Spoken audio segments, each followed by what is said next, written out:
Bonjour à tous et bienvenue dans un webinaire sur la ligne 1000. Nous allons aujourd'hui faire un focus sur Sage Invoke et sur les liasses fiscales. Nous allons aujourd'hui avoir deux intervenants. Nous avons Vincent Audely, directeur de projet ligne 1000 chez Apogea, et nous avons un Bonjour. spécialiste fiscalité, Philippe Barbier, qui est également présent avec nous aujourd'hui. Je rappelle à tous les participants que si vous avez des questions, vous avez à votre disposition un chat. Vous allez pouvoir poser l'ensemble vos questions et on va réserver une petite session de questions-réponses à la fin du webinaire. Et je rappelle également que le webinaire est enregistré et que vous allez pouvoir revisualiser le replay sur la chaîne YouTube Apogea. Et je laisse la parole à Vincent. Merci beaucoup, Jessica. Alors, donc aujourd'hui, on est ensemble pour la fiscalité avec un produit qui s'appelle Sage Fiscalité ou Sage Invoke, hein, c'est la même chose. Donc, on va vous présenter. Donc, je vais d'abord vous faire une présentation assez rapide du périmètre, des différents enjeux, quels sont les différents objectifs autour de ce produit-là, qu'est-ce qui est inclus dans l'abonnement du produit, quels sont les avantages et bénéfices. Donc, ça va être assez rapide, hein, on en a pour 5-10 minutes. Ensuite, je vais laisser la main à Philippe qui fera le gros de la démonstration produit, donc en se connectant directement sur la solution.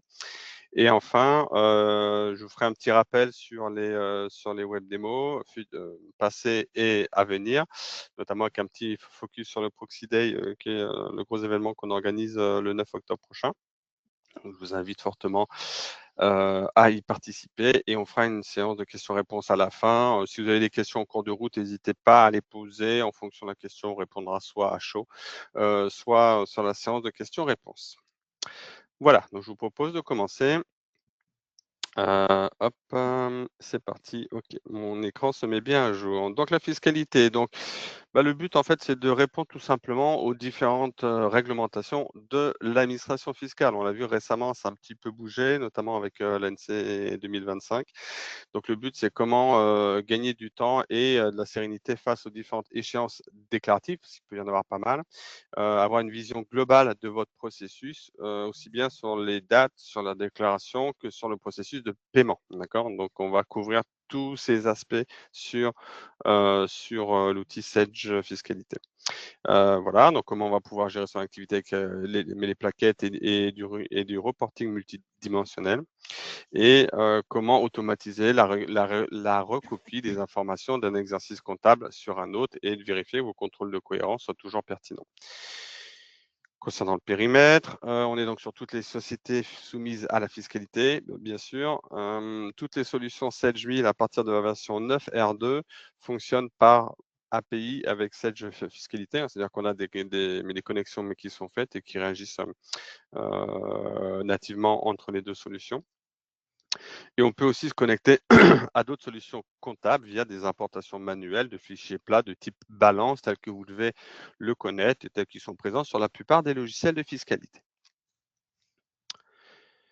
Les enjeux, il y en a deux principaux. Le premier, c'est la sécurisation, d'accord? Donc, le but, c'est d'avoir un outil qui soit fiable et qui vous permette de respecter les différents délais, hein.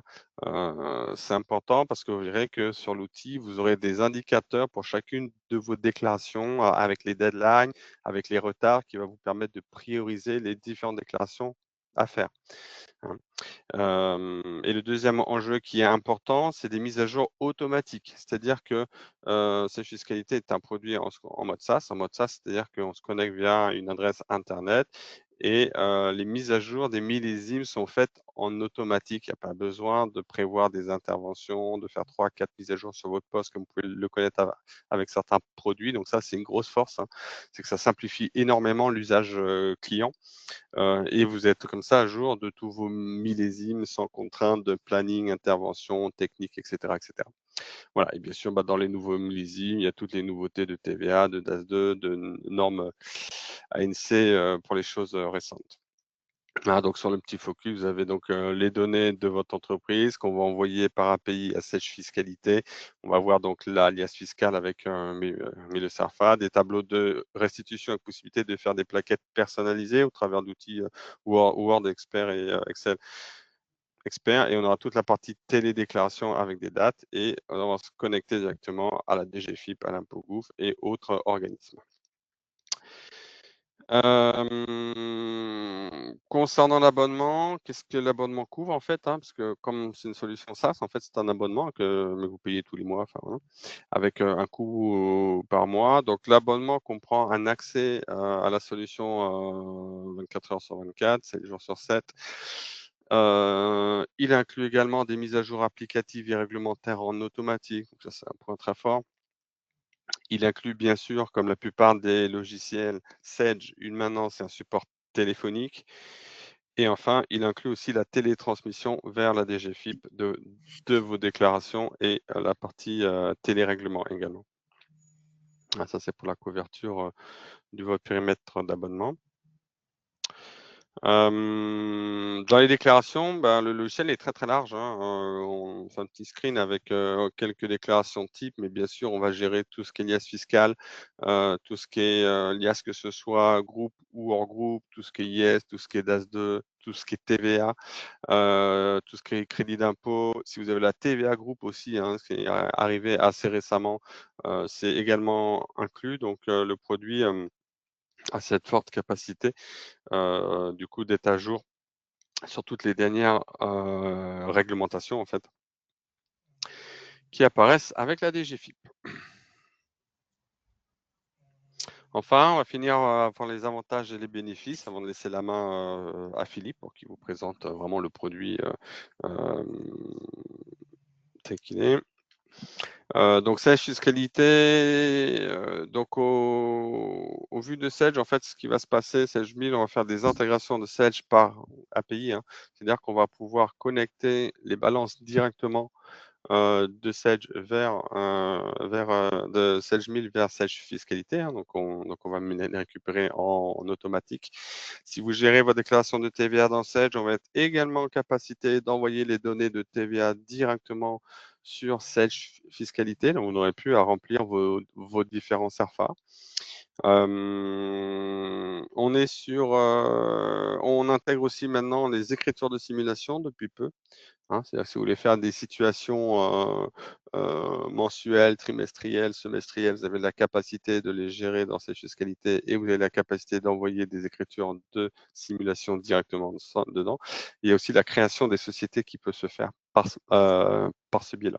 Donc, vous l'avez compris, tout ça va vous apporter plusieurs bénéfices, bien sûr. Un gain de productivité, puisqu'on est connecté directement avec la solution. Donc, on a moins d'export-import à faire. Alors, si on a une société, c'est pas très contraignant. Quand vous commencez à avoir 5, 10, 15 sociétés, ça fait beaucoup mais de manipulations qui prennent du temps.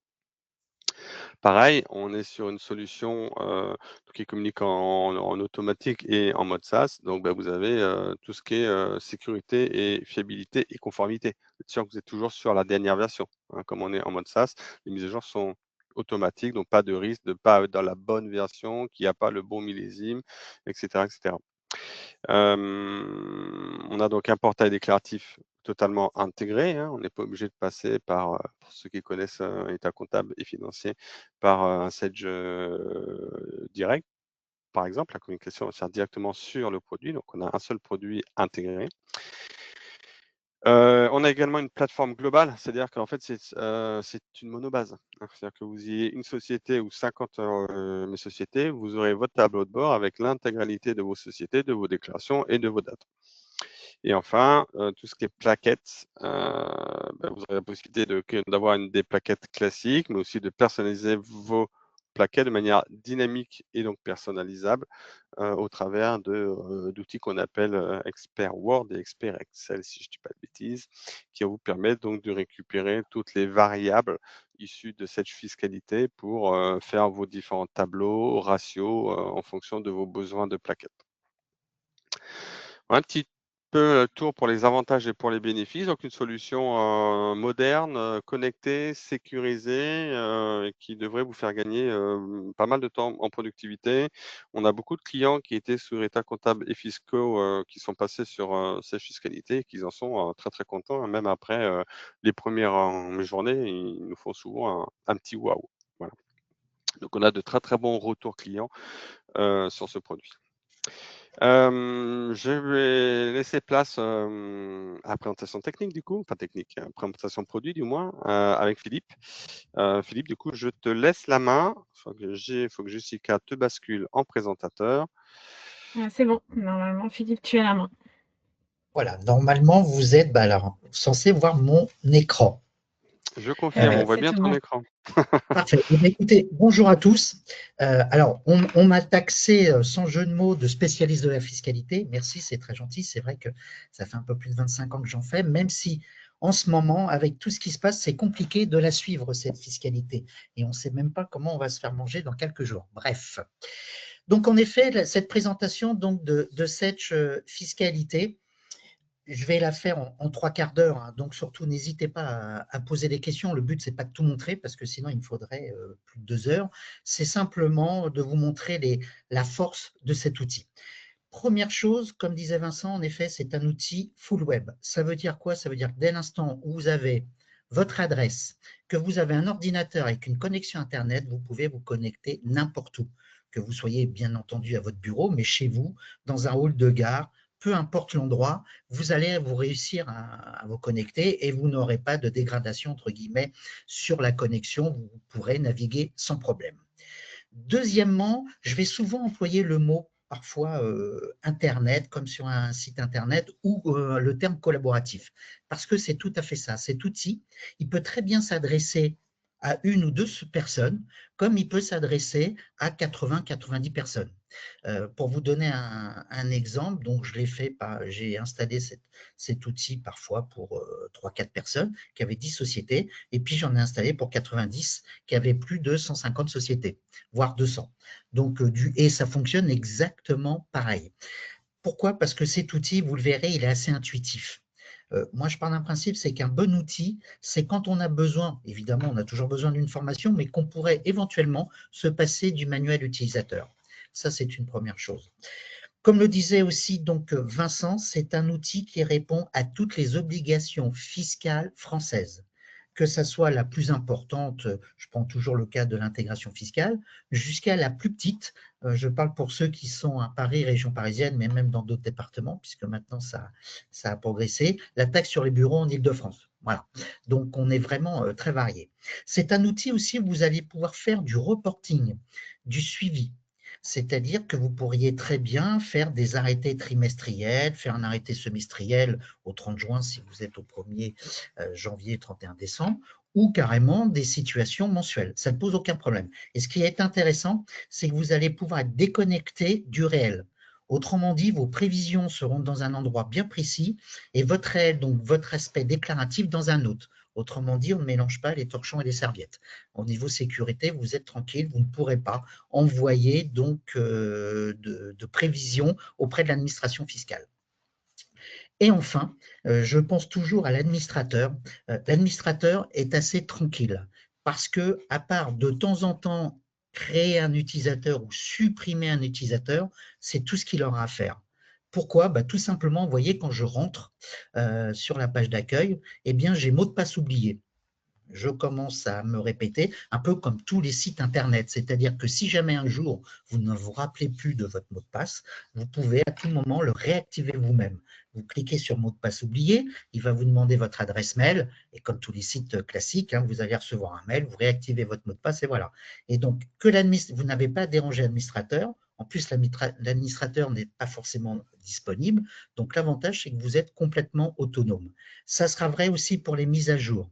Les mises à jour, vous recevrez dans l'outil un message en disant « Attention, prochaine mise à jour le 20 septembre, merci de vous déconnecter à 20 h ». C'est dans l'outil exprès parce qu'il y a des mails qui sont partis, mais on sait très bien que quand on va contacter les personnes par mail, on en oublie toujours. Ça, c'est classique. Donc, du coup, non seulement on va avertir l'administrateur par mail de l'outil, mais en plus, pour chaque collaborateur, il y aura ce message au sein de l'outil. Donc, moi, je vais me connecter. Donc, il vous demande juste votre adresse mail, votre mot de passe, et vous rentrez dans l'outil. Et là, on rentre tout de suite dans le vif du sujet, c'est-à-dire que je rentre dans mes dossiers. Alors, c'est ma base de test, donc vous avez des noms qui sont très très, très écologique, je dirais, puisque c'est des arbres, c'est des fleurs, etc. Mais en tout cas, ne vous inquiétez pas, c'est bien des dossiers. Je vais vous présenter rapidement la partie gauche. Voilà les modules qui existent dans l'outil. Il n'y en a pas plus, pas moins. Autrement dit, ils ne sont pas cachés. Ça, c'est très important, c'est-à-dire que tout ce que vous souhaitez faire, tout ce que vous devez faire sera forcément à l'intérieur de ces modules. Le premier module s'appelle déclaration. Comme son nom l'indique, je rentre dedans et c'est le premier où je rentre. Donc, je vais rentrer dans mes dossiers et je vais rentrer donc, dans mes déclarations. On verra ça dans 5 minutes. Vous avez le deuxième module qui est boîte d'envoi. Alors, très important, vous verrez tout à l'heure, boîte d'envoi, en fin de compte, tout se fait dans l'outil, puisque vous êtes connecté automatiquement avec le portail déclaratif, donc cette fiscalité, qui envoie auprès de l'administration fiscale. Et il y a des allers-retours comme ça. Donc, vous n'avez pas à sortir de l'outil, c'est important de le préciser, c'est-à-dire que tout ce que vous allez envoyer sera envoyé automatiquement, vous n'avez plus rien à faire après. Vous avez un module balance. Alors, c'est ici que vous allez pouvoir importer vos balances manuellement, ou alors vous verrez, on pourra le faire aussi directement dans l'alias fiscal, parce que ce qui est intéressant dans cet outil, c'est que si vous êtes à un endroit précis, vous allez le voir au fur et à mesure de la présentation, si vous oubliez de faire quelque chose, vous pouvez le faire à l'endroit où vous êtes. Vous n'êtes pas obligé de dire « Ah, j'ai oublié de faire ça, il faut que je sorte d'où je suis, que je resélectionne un nouveau module pour rentrer dedans, etc. » Non, non. La navigation, elle est très simple. À tout moment, vous pourrez rectifier le tir si vous avez oublié quelque chose par rapport à la page où vous êtes. Vous allez avoir un module. Alors, sur les balances, évidemment, je dis manuellement, mais comme l'a dit Vincent tout à l'heure, il y a la possibilité d'importer automatiquement de cette Gmail vos balances. Mais si vous devez le faire manuellement, vous pourriez très bien le faire individuellement, mais aussi multi-balance. Autrement dit, si vous n'avez pas ce lien avec cette Gmail et vous dites oh, j'ai 80 sociétés, je ne vais pas faire 80 imports de balance. Non, non, vous le faites qu'une fois. Il y a la possibilité de faire un multi-import balance. Vous allez avoir un module société. C'est ici, comme son nom l'indique, qu'on va créer les fiches société, qu'on va les modifier. Donc avec les informations classiques, hein, le nom de la société, son sirène, son intracommunautaire, son adresse, etc. Tout ce qu'on peut trouver dans une fiche société. Et puis c'est ici aussi qu'on va créer les exercices, qu'on va rattacher donc les déclarations à cet exercice pour ouvrir votre campagne. Et là aussi, vous pouvez le faire non pas individuellement, mais vous pourrez le faire aussi en multi-création. La partie analyse, c'est ici, alors il ne faut pas s'attendre à avoir 500 analyses parce que, comme je vous le disais, vous pourrez toujours sortir l'élément que vous souhaitez à l'endroit où vous êtes. Il faut savoir une chose, c'est que cet outil, vous n'imprimez pas directement. Vous ne pouvez pas dire, si vous êtes sur votre liasse fiscale, tiens, j'imprime ma liasse fiscale. Vous allez devoir l'exporter. Mais ce qui est intéressant, c'est que cet export, à chaque fois, vous pourrez le faire de 3 manières différentes. PDF classique, mais aussi bien Word ou Excel. Et je vous prendrai un exemple de Word, parce que vous verrez, ça peut être intéressant. Et je vous prendrai aussi un exemple d'Excel pour vous montrer comment ça s'exporte en Excel. Voilà. La partie paramétrage, évidemment, j'y viendrai, j'irai pas forcément parce que ce n'est pas intéressant, mais c'est ici, en effet, je vous dis, vous n'avez rien à faire puisque tout est fait automatiquement et que l'outil va mettre à jour automatiquement votre outil.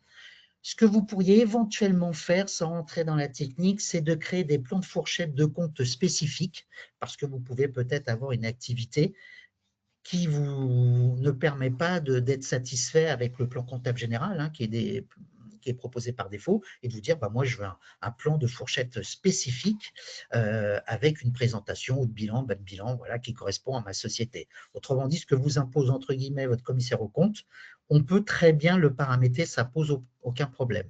C'est ici aussi qu'on va paramétrer une bonne fois pour toutes votre trame de plaquettes financières. Parce qu'en effet, on peut faire aussi un rapport financier. Je vous montrerai rapidement tout à l'heure comment ça se passe. Ce qui est important, c'est que vous allez nous dire, bah, moi, ma plaquette financière, mon rapport financier, voilà ce que je fais tous les ans.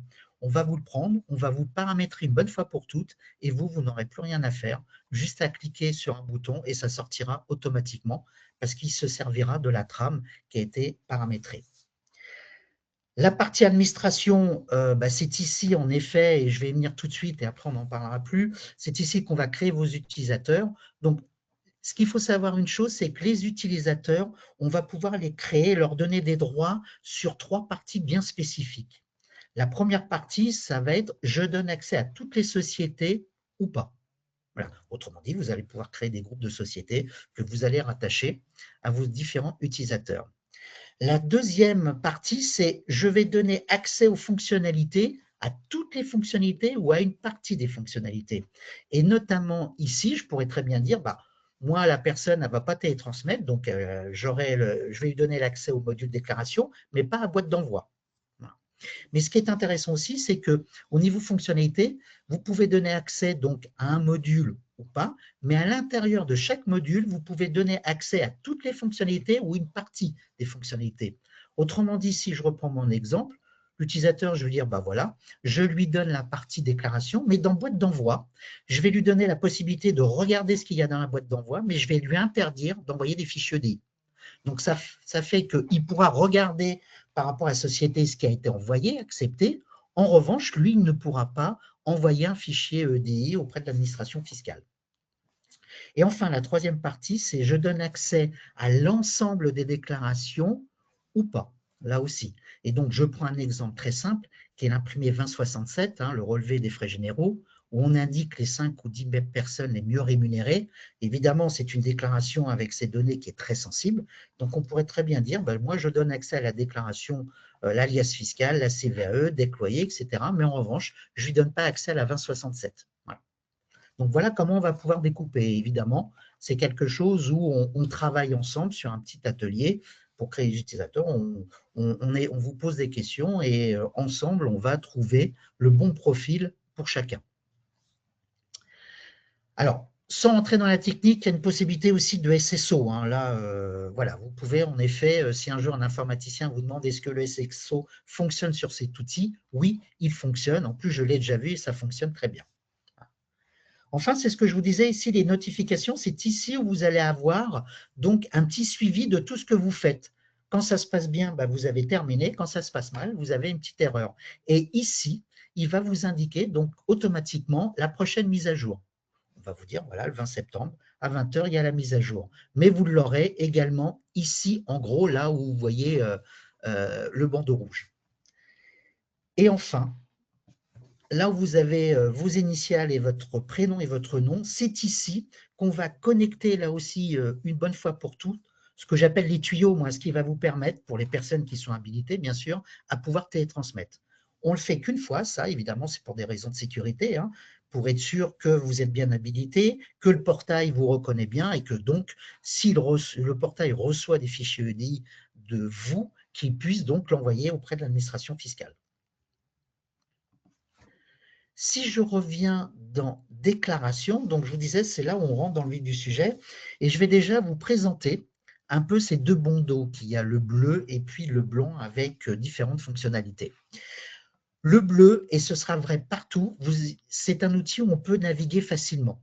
C'est-à-dire qu'ici, vous pouvez faire des filtres. Voyez, et ces filtres, donc, vous pourriez très bien en choisir un, mais c'est du multifiltre. Et donc, dès l'instant où vous faites appliquer, eh bien, vous voyez, il se met automatiquement à jour. Alors, attention quand même pour les filtres, parce que les filtres restent en dur. C'est-à-dire que là, le filtre que j'ai choisi, si je m'étais déconnecté et que je reviens après, évidemment, ce filtre reste, donc je peux très bien avoir peur si je ne vois plus mes dossiers. C'est tout simplement, j'avais choisi 2026 et je n'ai pas de dossier, donc 2026. Vous pouvez aussi faire un filtre par type. Alors, on a classé par type. Pourquoi par type? On s'est dit, on va se mettre dans la peau de l'utilisateur et parfois, c'est intéressant de pouvoir filtrer et de ne pas avoir accès à tout.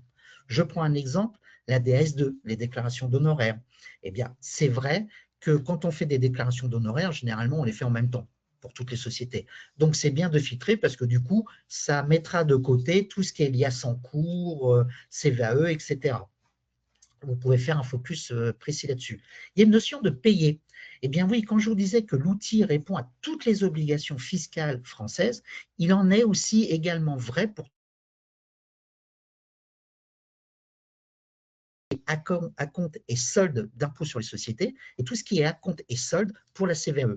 Vous pouvez faire ce qu'on appelle dans le jargon le DI paiement. C'est-à-dire que vous allez faire votre bordereau d'acompte, et puis donc vous allez les régler, vous allez générer le fichier DI, ça part automatiquement. Vous ne serez plus obligé d'utiliser un pot.gouv pour ceux qui utilisaient encore un pot.gouv. Donc du coup, ce qui est intéressant, c'est qu'on a vraiment une plateforme déclarative qui répond à toutes les obligations, et vous allez pouvoir aussi l'utiliser pour faire du suivi, du reporting. Vous pourrez très bien vous dire, bah, tiens, j'ai envie de savoir, moi, quelles sont les sociétés qui ont payé de la CVAE en acompte et surtout combien. On a une notion de TDFC. Alors, TDFC, c'est ce qu'on envoie, évidemment, en audit TDFC, c'est-à-dire vos liasses fiscales, vos CVAE, déployés, etc. Et donc, comme généralement, c'est déposé en même temps, ça a le même date limite de dépôt, eh bien, on s'est dit, c'est bien aussi pour faire un focus là-dessus. On a naturellement un focus sur la TVA, puisque là aussi, quand on fait de la TVA, on ne fait que de la TVA, surtout si on est en mensuel. On a un focus aussi sur l'intégration fiscale. Moi, je suis responsable d'une intégration fiscale. En cliquant ici, je vais tout de suite voir où en sont mes filiales. Est-ce qu'elles ont commencé à saisir ou pas? Est-ce qu'elles ont terminé? Donc, moi, je pourrais commencer à contrôler, etc., etc. Et éventuellement, si elles n'ont pas commencé, les relancer. Une partie aussi sur les IFUL imprimés 2561, un focus là-dessus, bah, tout simplement parce qu'on le dépose en mi-février, donc c'est une autre date de dépôt, donc ça vaut le coup là aussi d'avoir un focus là-dessus, parce que quand on fait des IFU, on fait que des IFU, et une notion, donc plaquette. Alors ce qu'on appelle plaquette, c'est rapport financier, c'est plaquette financière. Parfois, selon les groupes où l'on va, on n'a pas forcément les mêmes termes. Et enfin, on a aussi un focus sur les documents. Alors, pourquoi on emploie le mot document et pas déclaration? Bien, comme je vous le disais, on peut faire du reporting ou du suivi de données. Donc, du coup, tout ça, ça va s'appeler des documents. Et dans documents, on va entendre aussi à l'intérieur des déclarations. Vous voyez, j'ai des choses que vous pourriez peut-être trouver un petit peu bizarres, comme annexe. Voilà, bon, annexe, c'est des suivis. Je vous montrerai ce document qui est pas mal. Ça permet de suivre certaines données qui remontent et donc de vous restituer des tableaux automatiques, voire semi-automatiques. Mais dedans, vous avez bien aussi certaines déclarations. Donc voilà. Donc voilà pour ce premier combo. Le deuxième qui est très intéressant, et notamment quand on est responsable d'un service, pour voir où un peu on est l'équipe, vous voyez qu'ici, donc, vous avez un combo en temps réel qui vous indique où vous en êtes. C'est-à-dire que là, si j'étais sur une base de travail, eh bien, si des collaborateurs étaient en train de faire des choses, je verrais ce tableau évoluer. Alors, ce petit combo, déjà, il faut le décomposer en deux grandes parties. La partie tous les documents jusqu'à boîte d'envoi et de terminer jusqu'à rejeter. Pourquoi? Tout simplement de tous les documents jusqu'à boîte d'envoi, c'est une visu à un instant T de votre outil, c'est-à-dire de cette fiscalité. Et terminer jusqu'à rejeter, c'est une visu à un instant T de votre portail. Autrement dit, vous n'êtes pas obligé de vous connecter à votre portail pour voir si votre liasse a été acceptée. Vous le verrez automatiquement ici. Alors évidemment, ça ne vous empêche pas de vous connecter à votre portail, si vous voulez, puisque vous aurez les droits. Mais ce qui est intéressant, c'est que, comme je vous disais, que tout se passe dans l'outil, vous voyez tout dans l'outil, en effet, vous n'êtes pas, ce n'est pas une obligation de se connecter puisqu'on a une visu du portail. Alors, tous les documents jusqu'à boîte d'envoi, en effet, c'est le système, et ça, c'est vrai pour toutes les déclarations. Que vous soyez en TVA, en liasse fiscale, etc., etc., ce sera exactement la même chose, c'est simplement, selon la déclaration, évidemment, ce ne seront pas les mêmes feuillets. Alors, tous les documents, là, en effet, il apparaît tous les documents, c'est-à-dire tout ce que j'ai créé, que ce soit des déclarations, des documents de reporting, voilà, ils sont là, j'en ai 71. Ils sont décomposés ainsi. J'en ai 30 nouveaux. Ça veut dire quoi nouveau? Ça veut dire que la déclaration document est créée, mais je n'ai pas encore commencé à travailler dedans. Autrement dit, mon document, il est vierge. Dès que je vais commencer à travailler dedans, que je vais faire un premier enregistrement, je serai dans « En cours ». Je travaille et j'ai enfin terminé. Une fois que j'aurai terminé ma déclaration, eh bien, je vais passer par valider. Évidemment, entre en cours et valider, je ne peux pas valider une déclaration aussi facilement que ça, enfin entre guillemets. C'est-à-dire que je vais avoir une notion aussi là de contrôle bloquant et non bloquant. Autrement dit, on a mis une liste de contrôles bloquants et on ira voir tout à l'heure comment ça se passe. Tout simplement parce qu'il y a des choses où on est sûr qu'il faut faire ainsi. Et donc, si on vous laisse faire, on sait que vous allez être rejeté. Et donc, ça ne sert à rien de se dire, dans 2 jours, vous allez nous dire, on a été rejeté. Nous, on le savait, mais on ne vous l'a pas dit. Non, on va donc mettre ces contrôles bloquants. Alors, ces contrôles bloquants, ils sont plus sur la forme, évidemment. quand je dis sur la forme, c'est-à-dire qu'on sait que l'administration fiscale a un cahier des charges, qu'elle attend cette donnée de telle manière à tel endroit, qu'il faut aussi telle chose aussi à tel endroit, et que donc si vous ne le faites pas, vous allez être rejeté. Ce n'est pas sur le fond, vos chiffres, c'est vos chiffres. Ce n'est pas parce que vous avez mis 10 000 à un endroit qu'on va se dire non, il faut mettre 8 000. Ce n'est pas de notre métier. Vous êtes évidemment maître de vos chiffres, mais on va quand même apporter des contrôles dits non bloquants. Donc ceux-là, vous les regardez pas, comme son nom l'indique, c'est non bloquant, ça ne vous empêchera pas de valider votre déclaration. En revanche, c'est juste pour vous alerter en disant d'habitude, en théorie, ça plus ça, c'est égal à ça de tel autre feuillet. Bon, bah après, pour vous, peut-être pas par rapport à votre activité qui est spécifique, mais voilà, c'est juste pour vous alerter.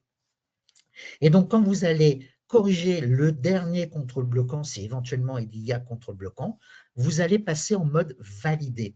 Le fait de passer en mode validé, vous allez passer en lecture seule automatiquement.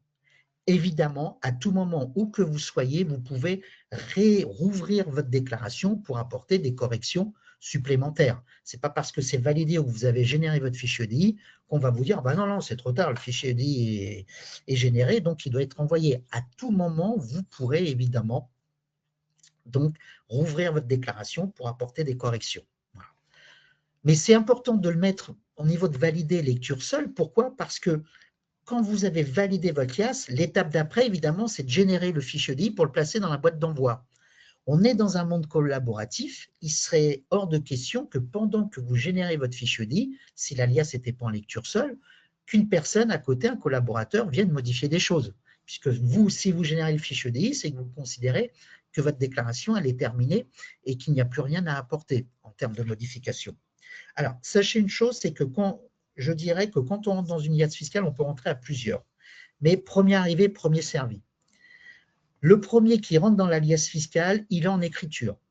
Donc, il peut faire ce qu'il veut. Le deuxième qui rentre, il va être en lecture seule. En revanche, on va dire, attention, monsieur Dupont est connecté. Voilà.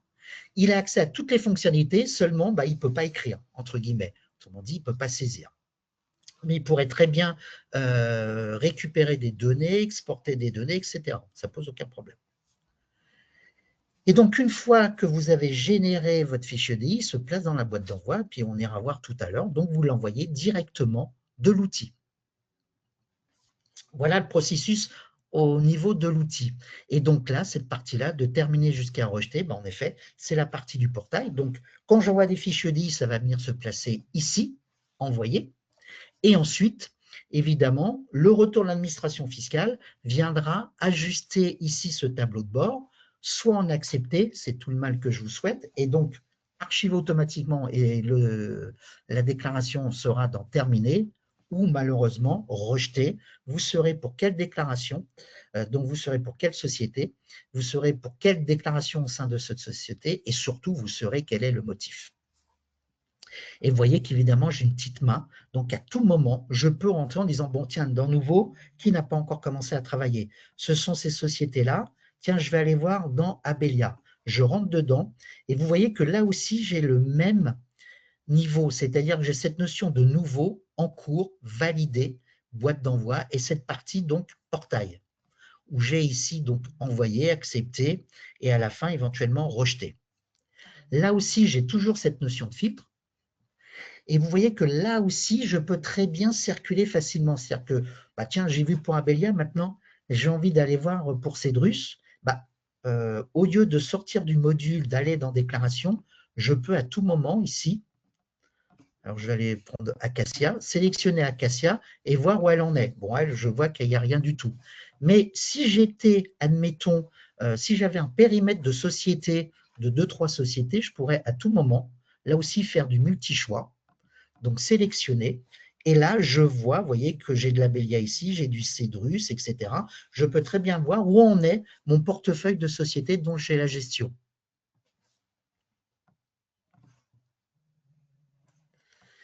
Et ce qui est vrai, évidemment, pour la partie outils, est vrai pour la partie portail, puisque là, je verrai en effet quelles sont les sociétés donc, qui ont terminé. Vous voyez que je rentre à nouveau dans la partie accepter. Donc, voilà un petit peu pour ce tableau de bord. Ce qui est intéressant aussi, c'est que vous pouvez très bien dire, tiens, moi, je voudrais faire un focus sur une déclaration précise. Et donc, cette déclaration précise, bah, si je veux avoir un focus, soit je filtre ici, en effet, soit je rentre dans chacune des sociétés. Mais dans l'outil, on peut très bien partir d'une société pour entrer dans une déclaration ou carrément partir d'une déclaration. Voilà, si je prends par exemple ma déclaration d'honoraires, et je vais voir, toujours pareil par rapport au statut nouveau en cours validé boîte d'envoi, je vois où en sont les sociétés qui gèrent la DAS2. Et vous voyez que bon, bah, ils sont un peu dans les starting blocks puisque j'ai beaucoup de nouveaux et j'en ai qu'une qui a commencé à travailler dedans. Ce qui est important aussi, ce qu'il faut savoir, c'est que vous avez des imports que vous pouvez faire partout. Alors, je vous parlais d'importer automatiquement donc, les balances, soit de votre outil, soit manuellement, mais faire de multi-import-balance. Toutes les déclarations existent un import Excel. Cet import Excel, l'administrateur l'a dans paramétrage. Il l'a ici donc dans la liste. Et donc, ça fait que là aussi, si par exemple, vous vous dites, bah, tiens, moi, je voudrais importer automatiquement ma TVA ou mes TVA, puisqu'on peut importer aussi en masse les déclarations de TVA et n'importe quelle autre déclaration, eh bien, vous pourriez très bien dire, tiens, j'ai besoin de mon import TVA, je vais demander à Pogea l'import Excel. Non, l'administrateur, il l'a forcément dans la liste. Là aussi, pour que les utilisateurs soient complètement autonomes. Donc, vous n'avez pas à perdre du temps parce qu'on sait très bien, dans une campagne fiscale, on ne gagne jamais de temps, le but c'est d'en perdre le moins possible. Donc le but c'est d'être tout de suite opérationnel, donc c'est pour ça qu'on a mis à l'intérieur toutes les trames Excel qui existent pour les différentes déclarations, les différents documents. Je vous ai montré ce tableau de bord. Maintenant, je vais simplement rentrer dans une liasse fiscale. Pourquoi la liasse fiscale? Parce que c'est la déclaration, je dirais, la plus importante, entre guillemets. C'est là où il y a le plus de choses. Mais vous allez voir, le raisonnement est le même pour les autres déclarations. Donc, quand je rentre dans ma déclaration fiscale, mon écran va se départager donc en 3 grandes parties. Vous allez avoir la partie gauche qui est la navigation. Autrement dit, dès l'instant où je vais cliquer à gauche, vous voyez, je demande mon passif, mon compte de résultat s'affiche au milieu, mon compte de résultat. Et sur la partie de droite, eh bien, ce qui est intéressant, c'est que vous allez avoir des informations selon la cellule où vous vous trouvez. Et ce qui est intéressant aussi, c'est qu'ici, vous avez une notion de mettre des commentaires. Toujours dans un monde collaboratif, je corrige, moi, une information dans ma déclaration. Peut-être que mon collègue ne sait pas à quoi elle correspond, cette correction. Et puis, je vais vous dire, c'est peut-être vrai aussi pour vous, parce que le lendemain, vous allez vous en rappeler. Dans 3-4 jours, c'est un peu moins vrai. Et puis, dans 6 mois, puisqu'en plus, là, c'est des déclarations qu'on fait pour les liasses fiscales annuellement. Là, dans 1 an, ce sera fichu. Et avec, en plus, avec de la malchance, peut-être que le collaborateur qui a fait la déclaration a quitté la société. Donc, vous ne saurez pas forcément pourquoi il a modifié ça. Ça peut être important lors d'un contrôle fiscal ou autre si on vous pose la question. Eh bien, à tout moment, vous pourrez mettre des commentaires. Évidemment, ces commentaires ne font pas partie de l'envoi du fichier EDI. Ça paraît logique, mais je préfère le préciser. Ça reste dans l'outil et c'est propre à vous. Là aussi, la notion des commentaires, c'est une fonctionnalité. Donc, vous pouvez donner accès à la partie commentaires à tout le monde ou à une partie de vos collaborateurs. Donc là, vous voyez, j'ai tous mes feuillets classiques donc de ma liasse fiscale. Si jamais vous vous dites, bon, là, c'est vrai, c'est assez important, vous pouvez à tout moment, ici, vous avez une recherche. Et vous voyez, si je tape prod parce que j'ai envie d'aller voir mes produits à recevoir, mon annexe, eh bien, il suffit qu'ici, je me serve de la loupe et je peux aller donc dans la partie concernée.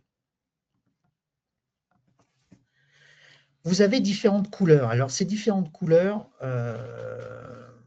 elles ont évidemment un rôle. Je vais en citer qu'une, c'est la bleue. La bleue est importante parce que les cellules bleues veulent dire que ce sont des cellules fourchettées. Autrement dit, ce sont des cellules qui vont être alimentées automatiquement lorsque vous allez remonter votre balance. Et pour en avoir le cœur net, vous voyez que quand vous entrez dans une cellule bleue, vous avez un petit point. Eh bien, ça vous permet de voir dans chaque cellule quelle est là où les fourchettes prises en compte pour alimenter cette cellule. Mais ce qui est aussi très intéressant, c'est que dedans, vous verrez quel est le ou les comptes qui alimentent cette même cellule. Alors là, j'ai pris fonds commercial, évidemment, ce n'est pas forcément pertinent, mais vous avez, si je prends par exemple autres créances, là, on s'aperçoit qu'évidemment, et pour cause, bah, vous avez plusieurs cellules, parce que c'est une rubrique, évidemment, qui concerne pas mal de choses. Donc, vous pouvez à tout moment voir. Et ce qui est intéressant, c'est que donc, quand vous allez là, si vous dites, oh là là, moi, le détail, il est assez important, vous pourrez très bien l'exporter sous fichier Excel. Et donc, vous pourrez consulter vos fourchettes de compte. Ça peut être intéressant si vous dites, bah, tiens, d'habitude, moi, je n'ai pas ce chiffre-là. Et c'est comme ça que vous pourrez peut-être voir qu'un compte est pris à tort ou il manque un compte. Donc, ça va vous permettre d'ajuster éventuellement vos fourchettes de compte.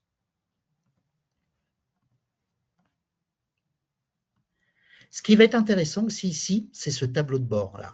C'est ce que j'appelle moi un tableau de bord, c'est ce combo bleu là, où vous avez pas mal de choses. Alors, vous voyez déjà, vous pouvez naviguer facilement d'une société à une autre. Vous pourriez très bien vous dire, ah, ce truc-là, là, je l'ai fait aussi sur Acacia. Tiens, je vais aller sélectionner Acacia. Voilà. À tout moment, vous pouvez aller donc passer d'une société à une autre facilement. Vous pouvez passer aussi également d'un exercice à un autre facilement. Si vous voulez quand même aller voir ce que vous avez fait l'année dernière, à tout moment, vous pourrez chercher votre exercice. Voilà. Bon, je vais refaire appliquer. Et puis, vous pouvez très bien passer aussi d'une déclaration à une autre. Admettons, vous avez fini votre pièce fiscale, vous avez rempli votre fameuse imprimée 2059E qui concerne la valeur ajoutée, ben vous pourriez très bien dire, tiens, maintenant, je vais aller faire ma CVAE. Voilà, allez hop. Et je passe, je sélectionne ma CVAE et j'y vais. Vous n'êtes pas là aussi obligé de sortir de la déclaration pour retourner dans déclaration, resélectionner la société et la bonne déclaration. Vous pouvez naviguer comme ça facilement. Ici, on va vous récapituler simplement donc l'échéance, c'est-à-dire que là, moi, ma déclaration, je dois la déposer au plus tard le 15 mai 2026. Alors, ce qui est intéressant, c'est que quand vous allez créer vos déclarations, on va vous demander une date. Cette date, vous allez pouvoir l'utiliser de deux manières. Soit vous dites, bah, je mets la date butoir, donc je dois déposer, alors là, évidemment, j'ai un peu abusé là, puisque je suis sur 2024, j'aurais dû déposer, je suis au 1er janvier 31/12, le 15 mai 2025. Mais soit je dis, bah, je mets la date butoir le 15 mai 2025, ou alors je peux très bien dire, tiens, je vais mettre le 10 avril 2025. En faisant ça, eh bien, dès que je vais me connecter le 11 avril, dans mon petit dossier, il va y avoir une petite notif, vous les avez vues tout à l'heure, en retard. Eh bien, quand il y a indiqué en retard, ça veut dire que je suis en retard, en effet, par rapport au deadline qu'on m'a donné. Et donc, c'est simplement une alerte interne, se dire, ah oui, on avait dit qu'on commencerait à remonter les ballons ce 10 avril, allez hop, on est le 11, je m'y mets. Alors évidemment, si vous choisissez la date butoir et que en retard s'affiche, là, c'est un autre retard puisque vous êtes hors délai. Donc, ça peut être intéressant. Et ça, vous pouvez le faire. Vous pourriez très bien créer un planning en disant, bah, je vais mettre le 10 avril pour mes liasses fiscales, je vais mettre le 15 avril pour ma DAS2, je vais mettre le 30 avril pour ma CVAE, etc. Soit vous pouvez très bien faire une date d'alerte globale, ou vous pourriez très bien détailler cette date d'alerte selon les déclarations. Ici, il va vous récapituler le millésime, il va vous récapituler l'année N-1 qu'il prend. Et ce qui est intéressant, ici dans la feuille de route, c'est ici que vous allez savoir où vous en êtes. Vous voyez que j'ai commencé à travailler sur cette déclaration, donc mon statut est en cours. Mais vous voyez aussi, c'est ce que je vous ai dit tout à l'heure, je veux valider ma liasse, il ne va pas vouloir, il va me mettre un message d'erreur. Pourquoi? Tout simplement, eh bien, parce que j'ai des contrôles bloquants. Et mes contrôles bloquants, vous en doutez qu'ils se trouvent ici, puisque quand c'est rouge, ça ne sent pas forcément bon, ça veut dire que ce n'est pas top. Le rouge, synonyme de stop, comme dans le code de la route. Donc en effet, le rouge, ça va être mes contrôles bloquants, et les jaunes, ça va être mes contrôles non bloquants.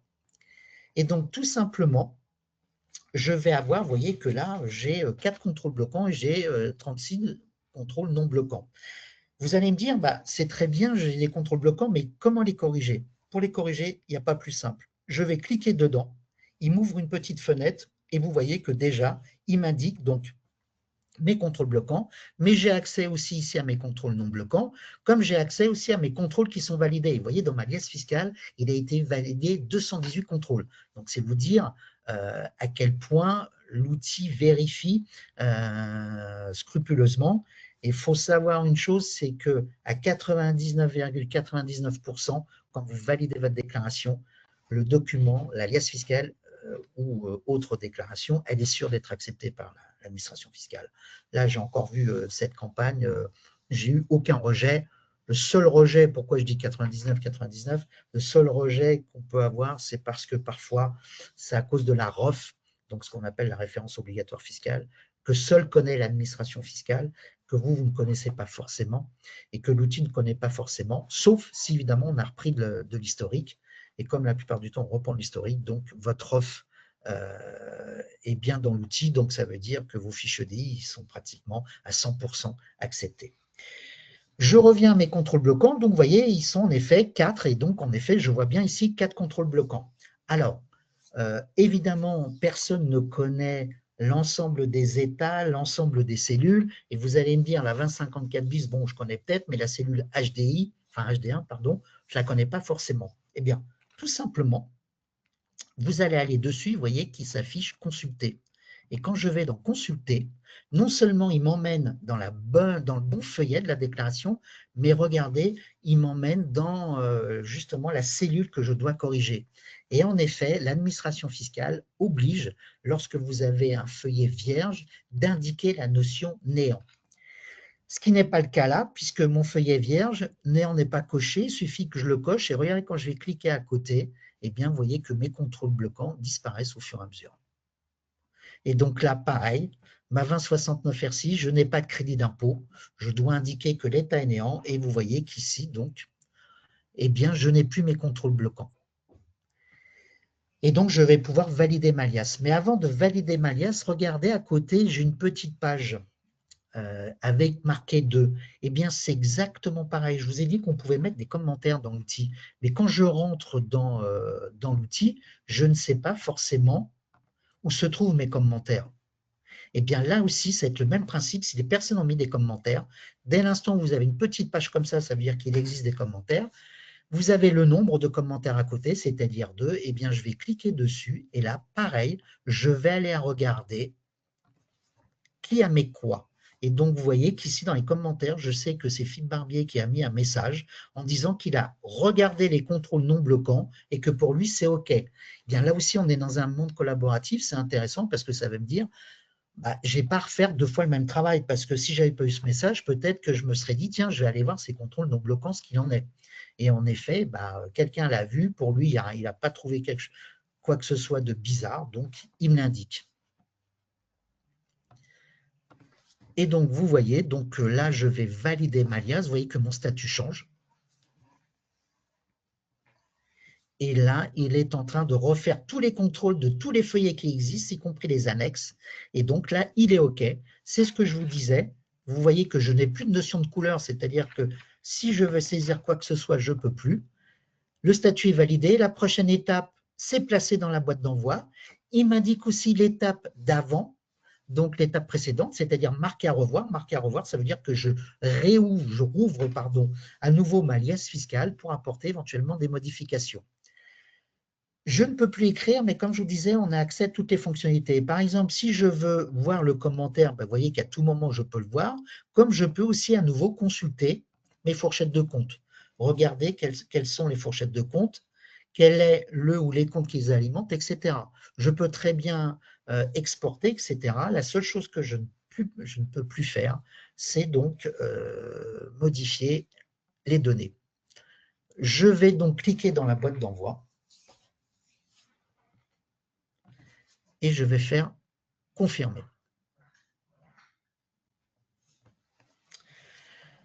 Avant d'aller dans la boîte d'envoi, ce que je vais faire, c'est que je vais aller dans une autre déclaration pour vous montrer une petite fonctionnalité, moi, personnellement, que j'adore. Donc, je vais faire appliquer. Vous voyez, là, je vais dans la fameuse 2067 dont je vous parlais tout à l'heure, donc le relevé des frais généraux. Et je vais aller sur 2025. Donc, j'ai ma déclaration des frais généraux et vous voyez qu'elle est vierge. Et je me dis, bon, il y a deux solutions. Il m'a dit lors de la présentation que je pouvais importer avec un fichier Excel, donc avec la trame Excel. Oui, vous pouvez le faire.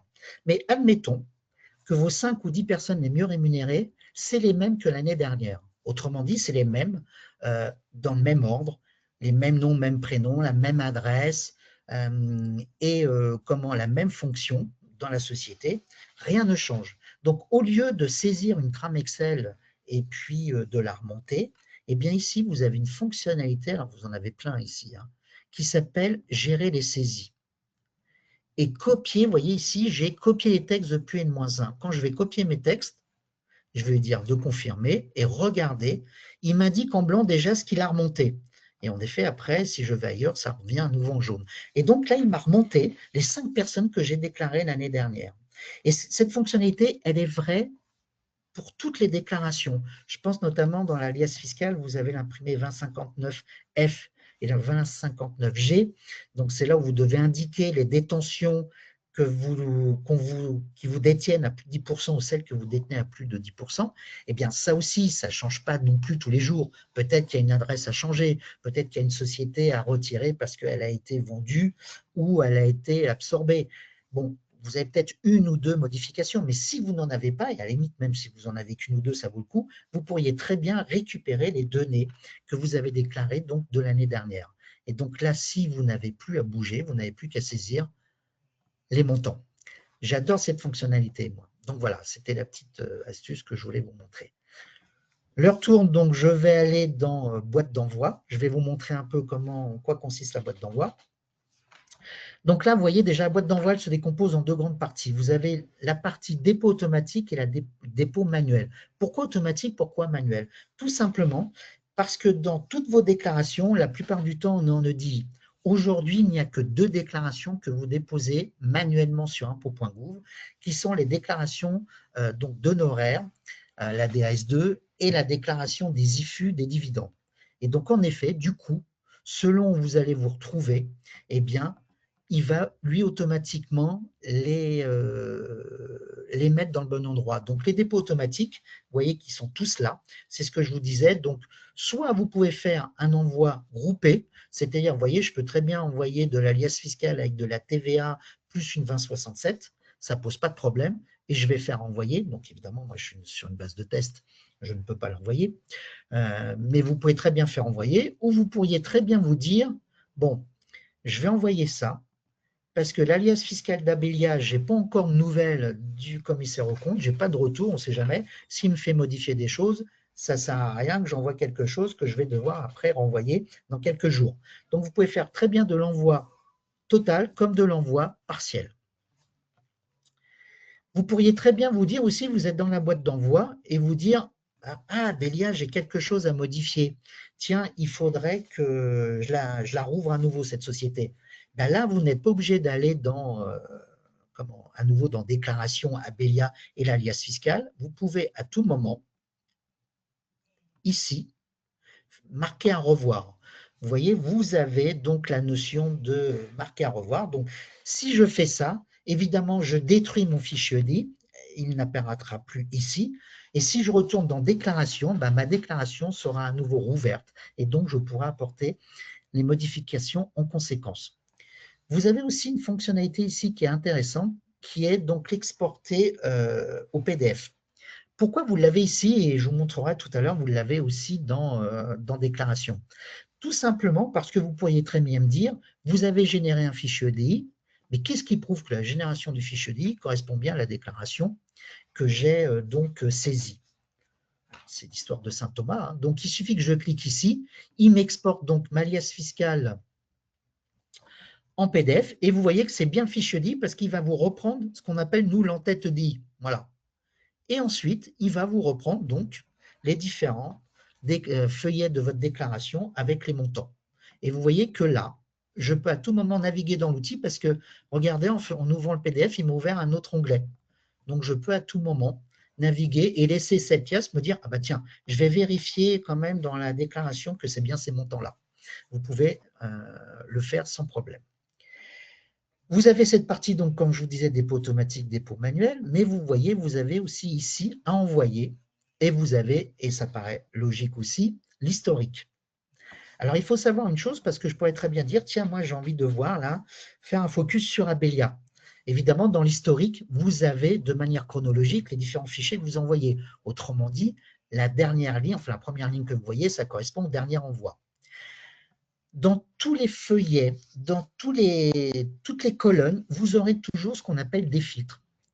Soit vous aurez un filtre croissant-décroissant, hein, ou alors vous avez un filtre un peu comme sur Internet, commence, contient, etc.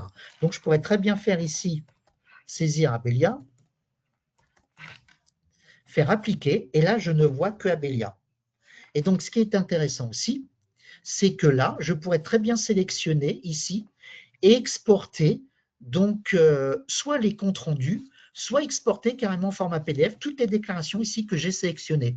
Donc évidemment, il va m'exporter ça dans téléchargement, il va me créer un petit dossier zippé, et dans chaque dossier, dans ce dossier zippé, eh bien j'aurai ma liasse fiscale qui correspond à la TVA, ma 2067, ma liasse fiscale, etc., etc.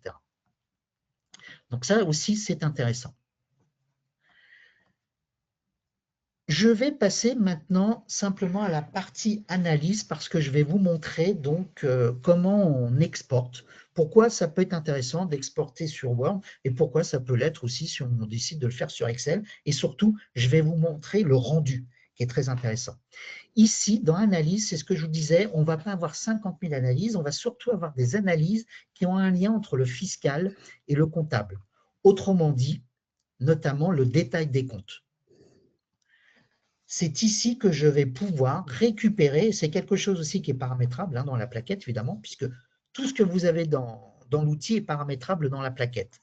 Quel que soit le feuillet d'une liasse fiscale, quelle que soit la cellule au sein d'un feuillet, quelle que soit la cellule au sein d'une autre déclaration, tout est paramétrable donc dans votre plaquette. Et vous voyez qu'ici, donc j'ai mon détail des comptes.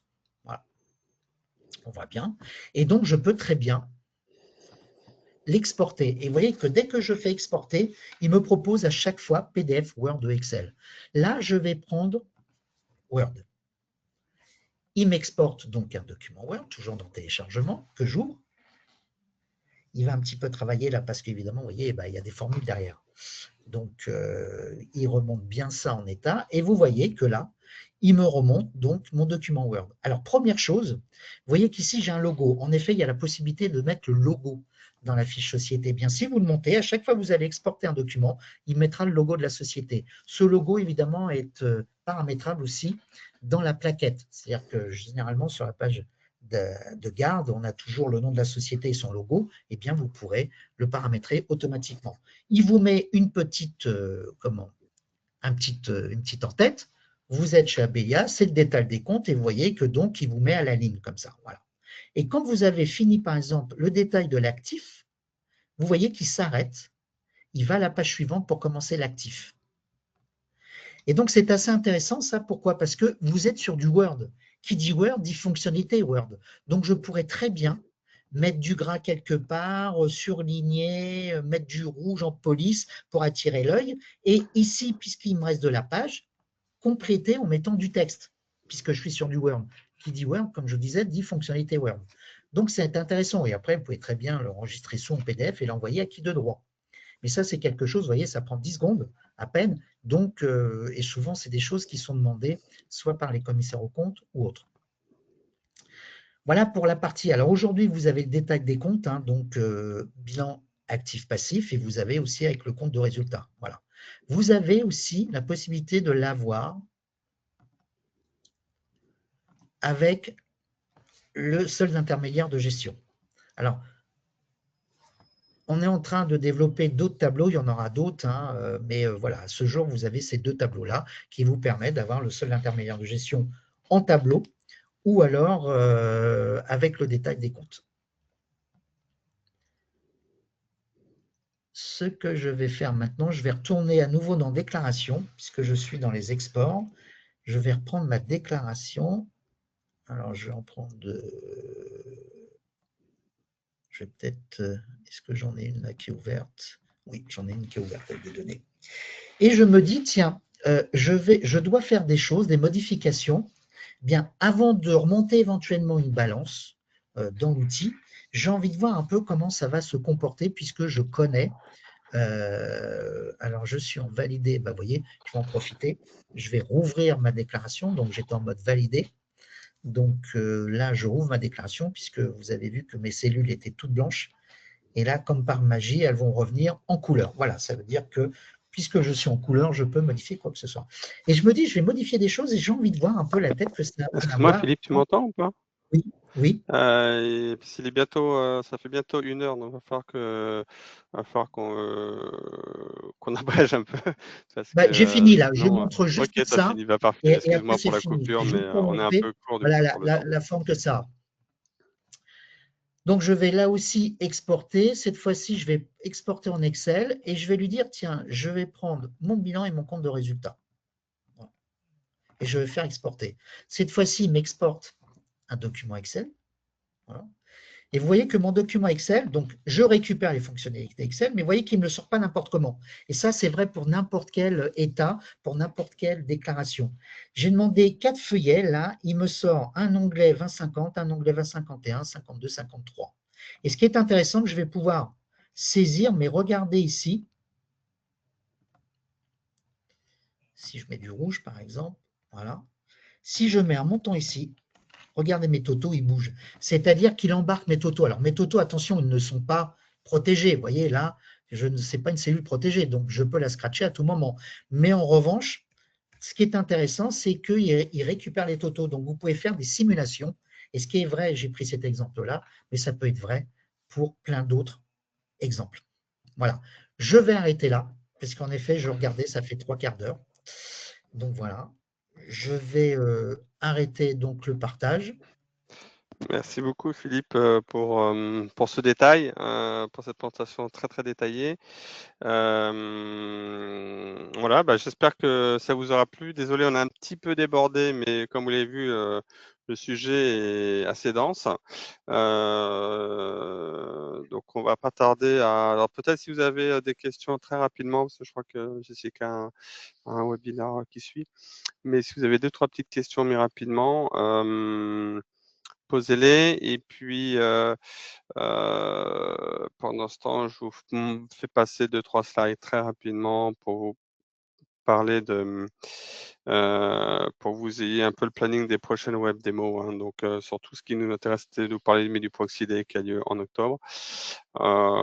Et on fera sur novembre une partie vente orientée sur la facturation électronique et en décembre une partie sur la nouvelle release, ce qu'on appelle la release 2 de 2025 qui devrait partir en décembre. Et très rapidement, si vous n'avez pas la date en tête, le Proxy Day, c'est le 9 octobre au Pavillon Royal au Bois de Boulogne, Paris 16e. Donc 200 participants, 15 partenaires, un événement retransmis en région avec plus de 10 conférences. Et notamment, on aura une conférence phare puisqu'on a Mathieu Le Gall qui a chargé une mission de la facturation électronique de la DGFiP. C'est un sujet important en ce moment qui vient donc parler de la facturation électronique. Et vous aurez également plein d'autres ateliers autour de Sage, d'Axido, de la sécurité, de la paye, de l'IA avec la facturation électronique, etc., etc. Donc plein de choses à venir voir. Venez voir nos partenaires, venez voir Sage. N'hésitez pas, venez nombreux et vous pouvez contacter vos commerciaux pour ça. Pendant ce temps, je ne sais pas s'il y a eu des petites questions qui sont arrivées. Jessica, je n'en ai pas vu Non, là passer. dans le chat, je n'en vois pas non plus. Il n'y en a pas. Bon, si vous avez des questions, n'hésitez pas à revenir vers nous, soit vers moi, soit votre ingénieur commercial. Et puis, bien sûr, moi ou Philippe, on sera un plaisir de vous répondre. J'espère que ça vous a plu, pardon. Désolé, on a un petit peu débordé. On vous souhaite une excellente journée et puis à très vite. Au revoir. Merci beaucoup Vincent, merci Philippe. Bonne journée à tous. Merci Jessica. Au revoir, très bonne journée. Merci Philippe. Au revoir à tous. Bonne journée.